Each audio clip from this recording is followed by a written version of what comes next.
నా పేరు పవన్ కుమార్. నేను హైదరాబాద్లో సాఫ్ట్వేర్ ఇంజనీర్గా వర్క్ చేస్తున్నాను. నేను ఇదే స్కూల్లో 5th నుంచి 10th వరకు చదువుకున్నాను. ఇక్కడ ఉన్న ఫ్యాకల్టీ కావచ్చు, టీచర్స్ కావచ్చు, లెక్చరర్స్ కావచ్చు చాలా బాగా సపోర్ట్ చేసేవాళ్ళు. ఇక్కడ నేను హాస్టల్లో ఉండేవాడిని. ఇక్కడ హాస్టల్ ఫుడ్ కావచ్చు, మరి ఫెసిలిటీస్ అన్నీ చాలా బాగా ఉండేవి.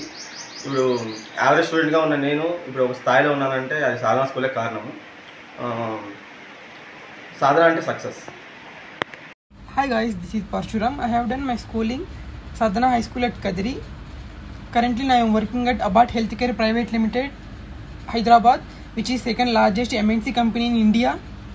నేను 5th నుంచి 10th వరకు సాధన హై స్కూల్లో చదివాను. 2013-2014 batch. I have got good results. Hostel facilities చాలా బాగున్నాయి అప్పట్లో. ఇంకా చాలా ఎడ్యుకేషన్ చాలా బాగుంది, ఫ్యాకల్టీ చాలా బాగుంది. సాదిక్ సార్ మొదటి నుంచి తన సొంత పిల్లలు ఎలా చూసుకుంటారో స్కూల్లో ఉన్న పిల్లలు కూడా సేమ్ అలానే చూసుకుంటారు. చాలా మంచిగా కన్సర్న్ చేశారు. చాలా మంచిగా ఉండేది స్కూల్ కూడా. ఇప్పట్లో ఇంకా చాలా ఇంప్రూవ్ అయింది. చాలా చాలా అంటే 1000 times అప్పటికి ఇప్పటికి చాలా బెటర్ ఇంప్రూవ్మెంట్ ఉంది సాధన హై స్కూల్లో. సాధన మీన్స్ సక్సెస్.